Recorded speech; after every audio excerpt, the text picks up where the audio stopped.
Good evening to all those that are out there. My name is Mike Wickers. I'm the mayor of Cottonwood Heights. This is the Cottonwood Heights City Council business meeting for Tuesday, February 4th, 2023.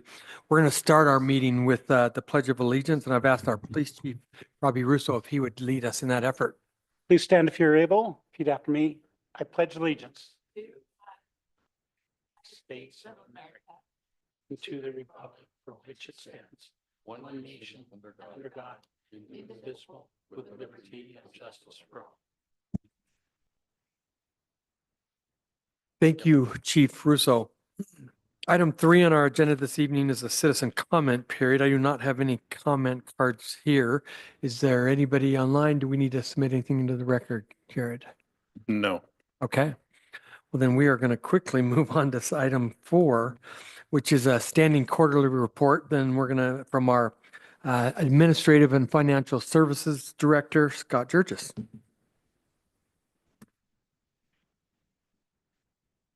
Thanks, Scott.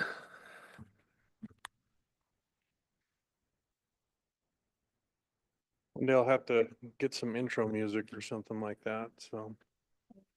All right.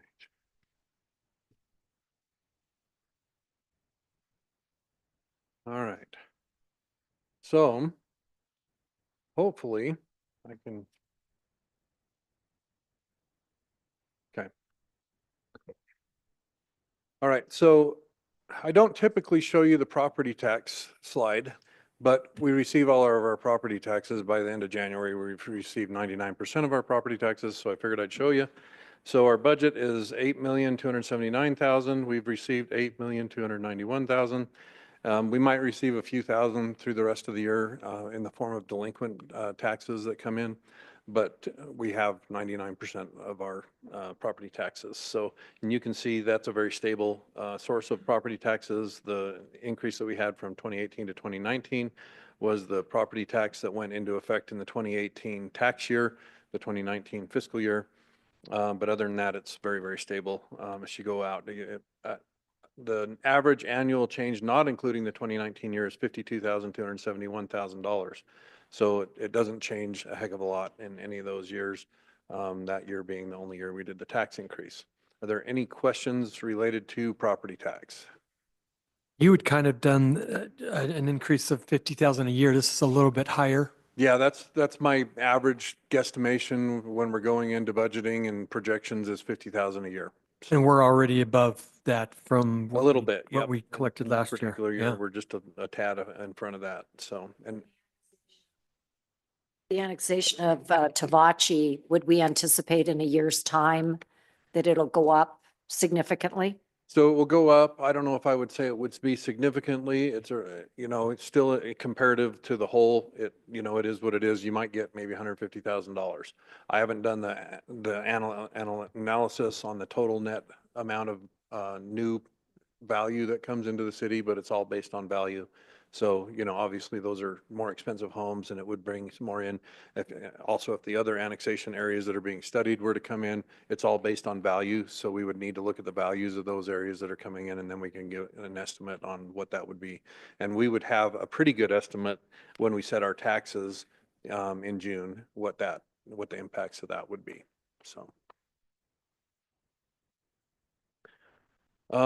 This is our motor vehicle fee in lieu, and this is the fee that you pay, the age-based fee that you pay on your vehicles when they're registered. It gets distributed based on how property taxes are distributed. So for instance, the school districts are eligible for this. The school districts are the lion's share of the property taxes that are assessed, no matter which city you happen to be in. So the school districts, and they also do regular property tax increases. So they typically get the lion's share of motor vehicle fee in lieu. For some reason this year, you can see it bounces around a little bit year over year. We've been in the $320,000 range. We're up at $380,000 for this year. I'm not sure why it went up as much as it did, but that's $59,000 over what we received, in the prior years. So I'm not exactly sure, like I said, what is driving that to go to that point. Is that collection over as well? Or would we see might more get come in? little sniglets that come in, but for the most part, it's over. Okay. So. The sales tax trend. So sales taxes, we've been watching pretty anxiously, trying to see what's going on. You can see in the last 2 years, things have stagnated and flattened out in terms of the sales taxes. We haven't seen a lot of new growth. And we've got a budget set at 9.7 million.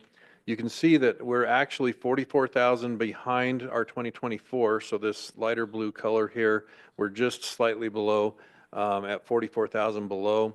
We're at 3,713,000 to date. There's still a lot to go. This is through the actual month of November. So we don't yet have December results in here, but we're not looking like we'll probably meet our $9.7 million of revenue that we have budgeted here. So we'll have to watch this. After we get next month in, it's possible that we come back and at least redirect our projections down. I don't know if we need to address it from a budgetary standpoint or not. That can be directed by all of you, but we'll at least probably put our projections down just a little bit as we go into that. What did we, Go ahead. what did we budget for 2024? 9.7 or That's for what we got. 24? I'm just wondering, It was either 9.3 or 9.4. I can't remember in 2024. and did we think we were kind of our best guess that the trend was going to just continue to increase that got us to that 9.7? Is that our thought? We thought we would be more in the about 100,000 less than what we budgeted last year, and it stagnated for the last couple of months Okay. that we received in the year. And you got to remember, we're 2 Yeah. months behind on all that, so we weren't getting, data that was helping us at that point in time. We still thought 9.7 was a possibility. Even as early as last month, we thought that was a possibility to get 9.7. I'm starting to say maybe not. Maybe we'll be below that. Exactly how far below that, it's hard to say because, again, this can be affected too by timing of when vendors pay their sales tax submissions. So if somebody was late paying and that didn't get in it when it was a large payer, that can swing this, and we don't really have the visibility to know, did that happen in any given month? And so we're kind of waiting to see. But if this continues out this way, I would probably say we need to, downsize our projection from the $9.7 million. Because we will be halfway through after we get the next month, which will come in 18 days, maybe 17 days from now. And then we'll have a little bit better idea of what's going on as we, see what happened through Christmas, basically. So. To Scott's point, so I talked to Dave Muir, who's our treasurer and does the sales tax collections almost every single month. And it's interesting. One thing that he tells me that Scott just mentioned, and I want the council to remember that too, is things can change month to month because a big entity doesn't submit their tax receipts that they should have. So that can affect numbers. As early as last month, we had felt after the October sales receipts, we might beat 9.7. That was a month ago. And then we got a poor number in November. So, but one of the things that cautions me to maybe reinforce what Scott is saying from November is the state was down in November 20% from the previous year. So the state's year over year tax receipts dropped by 20%. When you hear the state talk about there is no money to fund anything new, and a matter of fact, you might have to rewash your socks and underwear rather than get new ones, it's because of that. And so tells to me, sales tax receipts, the next month is going to be fascinating because maybe statewide, there were some things that didn't get submitted that would affect it, but we will find out. And one thing to think about too is Thanksgiving was as late as it can possibly be in November. Okay. And so if that's often the kickoff, not always, but it's often the kickoff. And so could more of the Christmas sales be in the month of December? It could be. I'm not that kind of person that understands the dynamics of all that. And I think with online sales, it's a little bit different than it has been in the past when it was, rush for your, Black Friday sales and so on and so forth. But that's something to keep in mind because, it could be as many as 6 days earlier than what we had in November this last year. Well, and also I would just add that the amount of time people spent shopping, if Thanksgiving comes at the very tail end, they're perhaps not shopping as much as they would have in another year where they had an extra week of, Yeah. focusing on that. So it will be, yeah, fascinating. Yeah, it's always interesting to see, and we do get things where, we get thinking it's going like this and it dips and you're like, what happened there? And then all of a sudden it comes back the next month. It happens, and I've kind of seen it all. And so we'll wait and see a little bit, what's going down. But obviously, we're approaching that halfway point and we need to watch what's happening. So, okay. The county option highway sales tax. This is another form of sales tax. It doesn't include all entities in the state. This is a county implemented sales tax. And so as you look at this, the trends are a little bit different than the other. We're about 331,000 year to date, about 4,000 behind what we received last year. Last year we received 795,000. At this point in time, I'm going to say it's going to be pretty close to that and could easily hit our budget of 810,000. I'm not as worried about this particular one.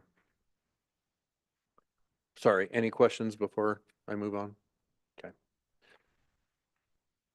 Transient room tax. So currently, our budget is 180. We received just under 180,000 in the last 2 years.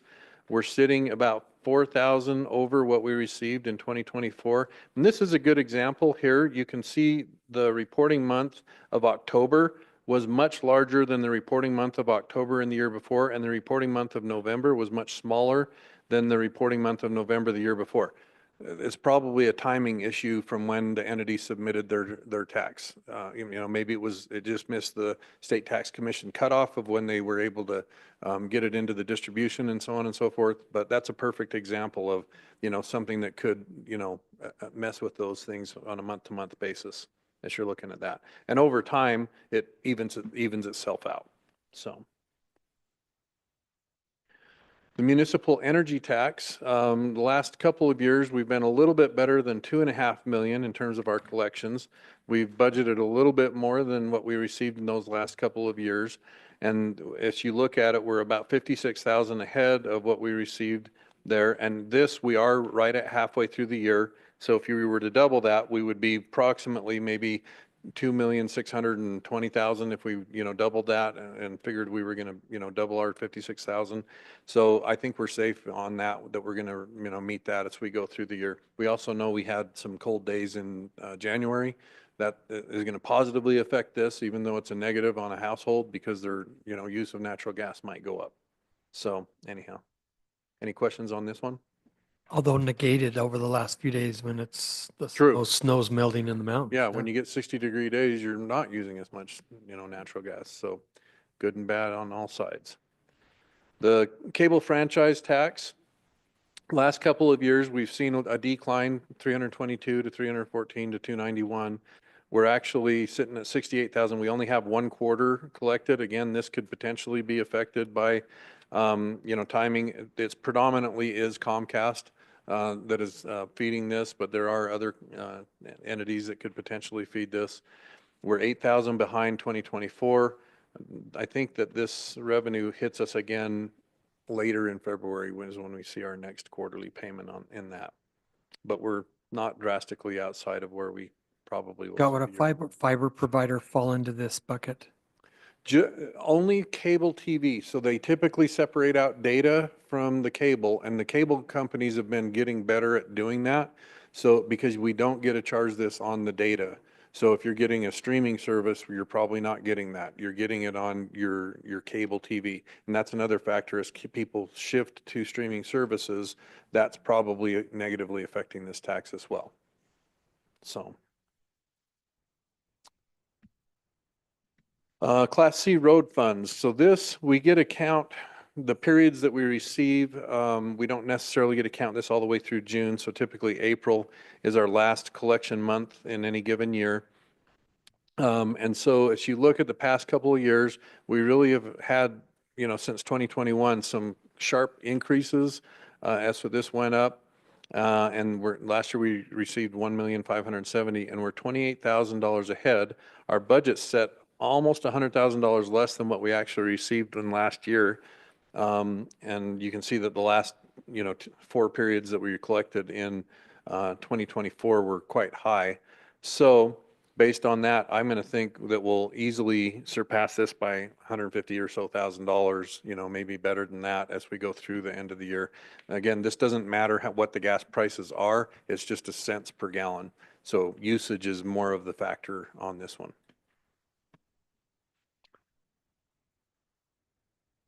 All right, so the next one, it's gonna switch over to expenses for a minute here. And don't get too alarmed one way or another. These do fluctuate around. We try and be pretty good in terms of matching up our expenses, but sometimes we have a vendor that doesn't give us the invoice in a timely manner. Sometimes we're late getting an invoice paid, not to get late fees or anything like that, but we're just kind of late. Maybe it bounces around between a couple of people before it makes it to get into accounts payable. But we're sitting at the current year, we've got a budget of about 23 million. Last year, we spent about 22 million, and we're about 234,000 ahead of last year's spending. So if that were to double, going through to the end of the year, we'd probably be at roughly 500,000 ahead of this 22 million. That would put us 500,000 below there. We do budget or project under expend of around that, maybe, in that range and stuff. And so, I'm not concerned one way or another where this is going. It's a lot easier to look at this on the individual groupings within departments and things, and we look at that, and I don't have any area of those areas where I'm concerned at this point in time in terms of spending, where I'm going, dang, what are you doing over there? And, code enforcement or something like that. There's nothing like that that's coming up. Is this 6 months or 7? This is actually 7. So we're trending But really well here. On an AP basis, you're probably a month lagging Oh, in many cases, and so it's probably more representative of roughly a half a year basis. But the payments don't always go out evenly either, because we pay the fire payment, like in January is $1 million fire payment that covers through the end of March. So some are early, some are late. You're supposed to say you are concerned, so we stop spending money. Oh, yeah, we're concerned, very concerned. And then the very, very last one, and this is all over the place. And so it's really hard to look, especially in these early parts of the year, because if you were to look this as of November, you might be extremely concerned because we were way down. But again, the property taxes weren't due into the county until really, really late in November. And then they didn't do their first real distribution of, the payments at the due date until December. So it kind of skewed everything as you were looking at it, but you can see December was the strongest December that we've had, in any of the years on this graph. So again, I say, don't get too concerned one way or another, but we are about 858,000 ahead of the prior year. And then you look at 2023 and 2022, in both of those years, we received $2 million from the federal government in the state and local fiscal recovery money. So if you were to take those amounts out of there, sitting where we're sitting here is better than in any of the prior years, that we're looking at in terms of a year-to-year comparison. But again, unless you go down into the individual categories, it doesn't make a lot of sense to look at this. But I just thought I'd put it out here for, I don't know. I'm glad you did, Scott. Okay. Other than that, that's all I really have. I don't know if you really have other questions for me or anything that you got going on. Yeah, questions from the council? Quick question. I believe it falls in sales tax. Do we have any estimates on what percentage of our sales tax comes from grocery food? So I think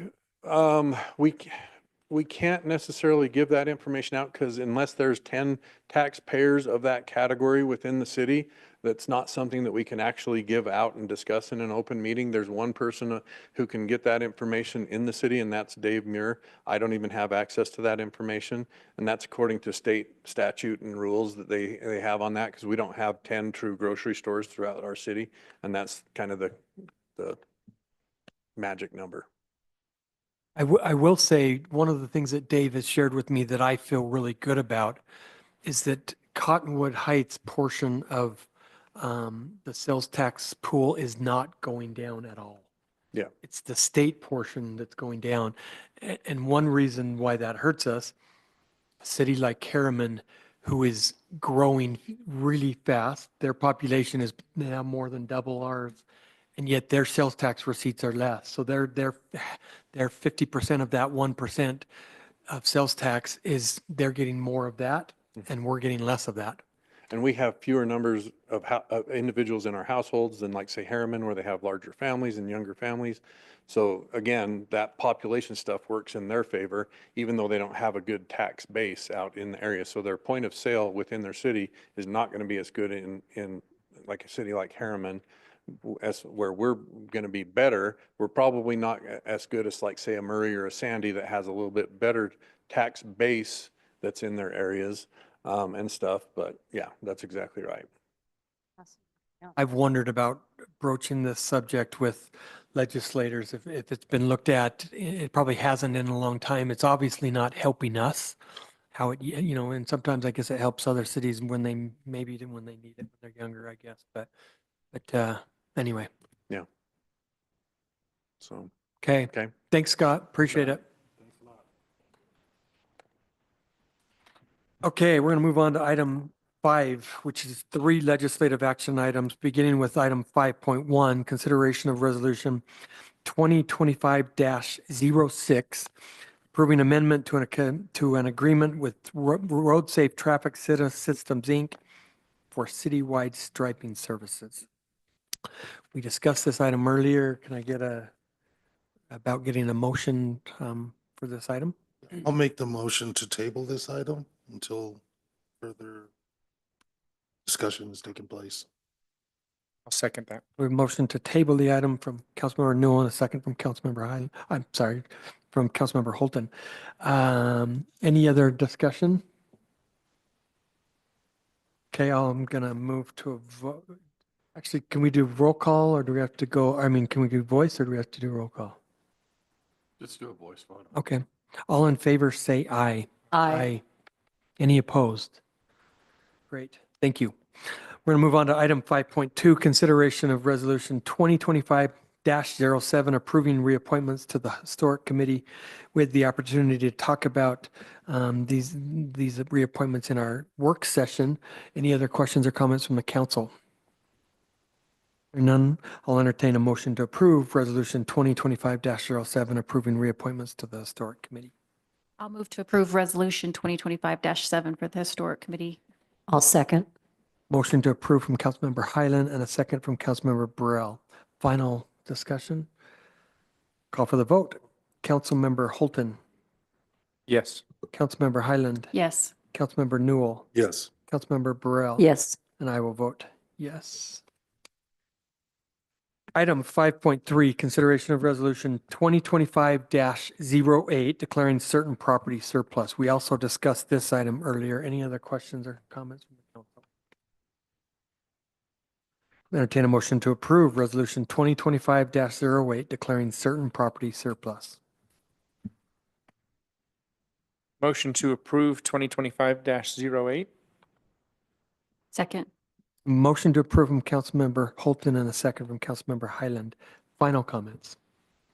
Call for the vote. Councilmember Hyland, Yes. Councilmember Newell, Yes. Councilmember Burrell. Yes. Councilmember Holton, Yes.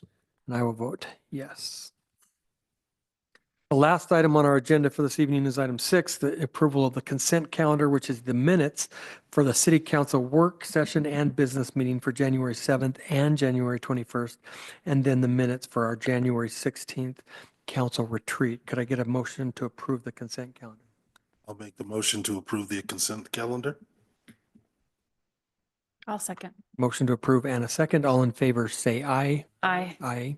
Any opposed? Thank you. Could I get a motion to adjourn our business meeting and re-enter into our work session? Motion to close our business meeting and re-enter our business session. Work session. Work session. Thank you. Second. Please second. Second. All in favor, say aye. Aye. Aye. Thank you.